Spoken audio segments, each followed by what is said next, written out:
প্রিয় ভাই এবং বোনেরা, আমরা সূরা দোহার তাফসীর শুনবো। এই সূরাটা মুখস্থ আছে না অনেকের? কোরআনের যে সমস্ত সূরা আমাদের অনেকেরই মুখস্থ, তার মধ্যে এটা অন্যতম একটা সূরা। এবং দেখবেন যে ইমাম সাহেবরা প্রায় এই সূরা তেলাওয়াত করে। যে সমস্ত সূরা দিয়ে প্রায় নামাজ পড়া হয়, এর মধ্যে অন্যতম একটা সূরা হচ্ছে সূরাতুদ দোহা।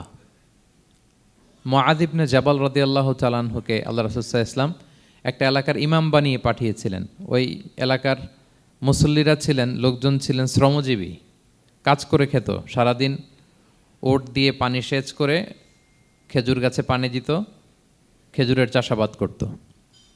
সারাদিন কষ্ট করে নামাজে যে জয়েন করত। তো উনি মাগরিবের নামাজে সূরা ফাতিহার পরে সূরা বাকারা তেলাওয়াত শুরু করলেন। সূরা বাকারা কোরআনের সবচেয়ে ছোট সূরা না? 286টা আয়াত, মানে সবচেয়ে বড় সূরা।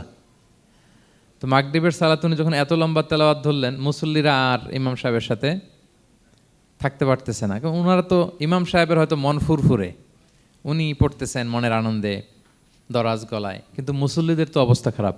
সারাদিন ওনারা খেতে খামারে কাজ করে আসছে, নামাজ ছেড়ে দিয়ে অনেকে চলে গেছে।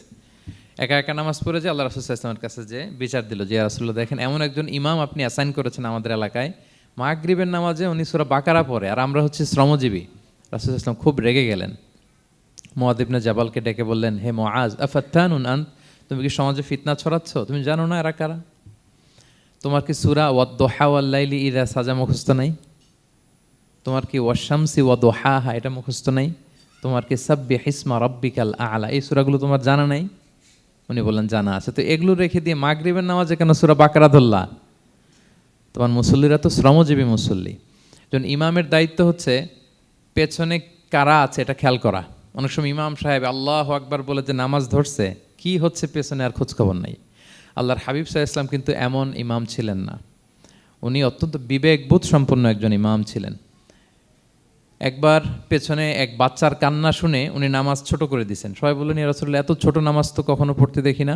তখন রাসূল সাল্লাল্লাহু আলাইহি ওয়াসাল্লাম বললেন, একটা ছোট বাচ্চার কান্নার আওয়াজ আমার কানে এসেছে। আমার মনে হচ্ছে বাচ্চাটাকে সামলাতে নারীদের কাতারে একটা মায়ের খুব কষ্ট হচ্ছে, এজন্য নামাজটা আমি খাটো করে দিয়েছি। দেখেন কি চিন্তা চেতনা, পিছনে কি হচ্ছে সব রাসূল সাল্লাল্লাহু আলাইহি ওয়াসাল্লাম এটা খেয়াল করতেন।